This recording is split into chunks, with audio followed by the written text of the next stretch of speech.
All right, so how can you be more effective with your free plus shipping strategy? For those of you guys that don't know me, my name is Juan Valdez, and if you haven't already, make sure you hit that subscribe button, join the VFam. The VFam is a movement and a community of people that strive to do a lot more than what society has out for us to do. What I mean by that is, rather than the whole, go to school, get a job, climb your way up the ladder for 40 years and to finally retire and get a job, we want to do, take a similar path, have better results in half the time, right? So that's what we want to do here. To kind of just jump right into it, obviously you guys know when it comes down to e-commerce, there's two main strategies. You have your retail offers and your free plus shipping offers, right? Something that a lot of us have done or, currently still do. It's something that, obviously when I first got started in e-commerce, I used to still do is, mainly focus on the front end of the business, which is mainly, getting sales from either your Instagram shout outs or your, your Facebook ads. I actually made a previous video, talking about the whole front end strategy and why you should start to transition more to the back end strategy. And what I wanted to do in this video is just build off of that video. So when it comes down to it, obviously you guys know the whole free plus shipping strategy. Basically what you set it up is you advertise your product as free. The customer can get the product for free, but basically just pay a certain amount for shipping, right? They pay, as low as like $7.99, or they can be as high as, maybe $15.95. And obviously the profit is made with charging that shipping price. But there is another way you can make more profit than just charging for shipping, right? And the way you can do that is by having a backend system. And I'm gonna jump right into, somewhat of the backend system that we have, except in a little more detail than I did on the last video. Again, you wanna make sure you focus on the backend, because once you're getting that customer through the door for your free plus shipping, again, you're gonna make your profits, of course, with your shipping. That's what they're gonna pay for. But there is a way you can get more profit, and I'm gonna show you guys exactly how you can do it. When you're driving traffic to your store, you're gonna be collecting emails, right? So when you're driving traffic, my spelling is terrible if you guys haven't noticed. When you're driving traffic, you will be collecting emails, right? You're gonna be getting email, that's regardless, right? People are gonna be coming in, they're gonna be seeing your product, and then you're gonna have, two types of different people coming in and two types of different emails that you're gonna be getting, right?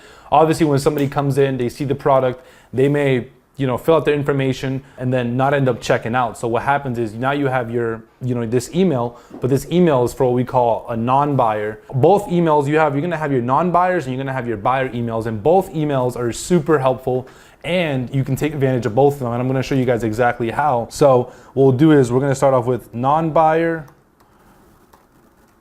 emails, my handwriting is terrible. Non-buyer emails, which of course are valuable.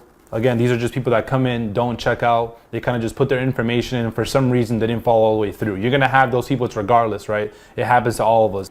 Sometimes I end up liking a product, I'll go all the way through it, and right before I check out, I get distracted. I'm either driving or I'm doing something. So I got distracted, didn't get to check out. So this is the first kind of emails you'll usually get. Then you're gonna have what we call your buyer emails, which these are more valuable since they purchased from your store. Buyer emails are going to be the emails that you collect after, obviously someone goes through the complete transaction in your store. And these are going to be a lot more valuable. The reason why is because these people already have that trust built in within your store, right? They already trust you. They already made that transaction. So they're good. These are super valuable because if someone bought once, there's a good chance you can get them to buy again. And I'm gonna show you exactly, how you guys can do that. After you collect both of these emails, you wanna make sure that you pretty much have lists set up for, non-buyers, which are gonna be basically people that drop off, before they check out, and you wanna make sure you have a separate list for people that buy.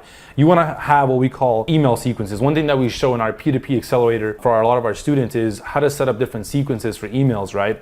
And you're gonna have your non-buyer sequence, which is going to be basically like an abandoned cart sequence, and emails, a set of emails that basically get sent out to the customer that didn't check out, and it goes to every single customer. And then you're going to have your buyer emails, which is a sequence of emails that are going to go out to customers after they buy, right? But you want to make sure that your non-buyers receive a certain kind of emails. Your buyers also receive a certain kind of email. Both of these will be receiving different kind of emails, right? So your non-buyers, they're gonna be receiving different emails like, hey, you forgot to check out. You have 24 hours left until this offer expires. what happened? Did we do something wrong? Why didn't you finish your order? Those are the kind of emails that you're going to be sending out to your non-buyers. And for your buyers, it's going to be a little bit different because your buyer emails, these people already bought. So for these people, you're going to be sending them, again, different follow-ups just to touch base, see how their order was. You're going to be sending them out content emails, showing them different benefits, not only of their products, but of other products. And then of course, more promotion emails of congruent products of what they bought. That's huge because what people end up doing is they end up sending emails that aren't congruent to the products that they just bought. That can obviously, it'll work for some people, but the more congruent you can be based on, sending emails based on the product that someone bought, the more likely you have a chance of the person, buying the next product that you're sending out. So you want to make sure that these emails are congruent for this specific list. And for those of you guys that don't know, you can use many different email providers to set up specific lists based on products that are bought. So if you have a general store, you can set up a list for specific products that someone buys. If you have a niche store, you can do the same thing, even though for niche stores, it may be a little bit easier because for niche stores, obviously you have a lot of the similar products. So you can probably send out any kind of products as upsells. But for general stores, you definitely want to have a specific list for a certain kind of product. So usually you're not advertising all of your products. Usually you have your top products, which are the ones that you're running traffic. So usually your free plus shipping offers. So you want to have a specific list for that same product and make sure that in that list, the emails are going out with congruent offers of the products that was purchased on the free plus shipping offer. So you want to make sure that obviously you have received a certain kind of emails. Usually the focus is for them to finish order. Too much about the follow-up and what kind of follow-up you should be doing with your customers after they buy. Again, following up with your customers after they buy is huge because you're making another point in contact and letting the customer know like, hey, you're there and you really care about the transaction, the process. So you can actually check out the last video that I made touching up on the back end if you want to learn a little bit more about the follow-up. But usually follow-up content and congruent offers. These are obviously you're gonna have these kind of emails for buyers emails and these kind of emails for non-buyer emails. Your non-buyer emails will usually come from abandoned cart, and then your buyer emails will usually come post-purchase after someone makes a transaction into, obviously your store. They're gonna be one of your customers that you have in your Shopify account. So just so you have a clear understanding, this is exactly what I'll do is I'll actually put this in another order. So I'll move this up here to make it a little more clear for you guys. After you have both of your different lists set up for your non-buyers and your buyers, you want to establish, what kind of emails are going to be, being sent out to both of these different lists. So for those of you guys that, may not know what apps to use for, like our abandoned carts, or what kind of apps to use overall for your Shopify store. I actually have a video also going over the top apps that I recommend for anyone to use in their Shopify store. So you can actually refer back to that video to find out which app exactly you should use for cart abandonment.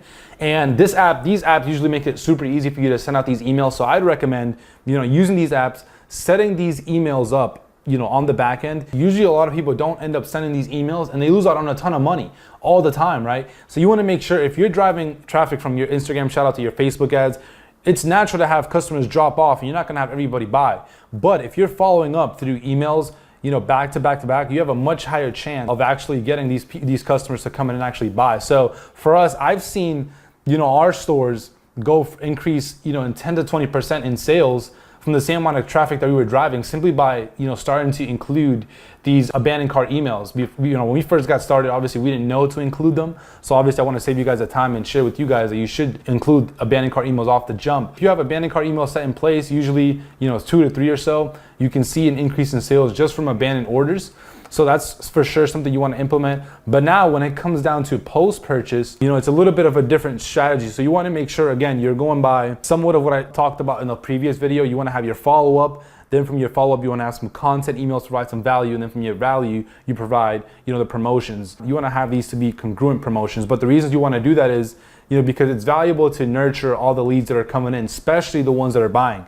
If the customer already bought from you, you want to make sure you nurture them in any way possible so you can have these customers buying from you not only once, but multiple times. With this strategy, the good thing is that with both of these emails, even though you're gonna have separate lists, you can still also send emails to both lists at the same time. They can be similar emails. Any emails that are incentivizing your customers to come back. So you wanna focus on, for sure, discount codes. It doesn't have to be anything crazy. Start off with like as low as 10%, then go up as high as 30%, and just test it out, see what works. And you can also do your store-wide free shipping for a weekend. You can try both of those out to see which ones work. What a lot of the top e-commerce, guys are doing is they're not even focused on making money on their free plus shipping front end offer. Like when the first customer first comes and buys free plus shipping offer, they're not even focusing on making money there. They're just focusing on breaking even there because they have a back end system in place that will generate them more money in the long run. The strategy you want to make sure you implement to become more effective with free plus shipping is making sure you have a back end system in place utilizing simple emails. For those of you guys that don't know too much about, the difference between a front end and a back end strategy, me and my business partner Samir,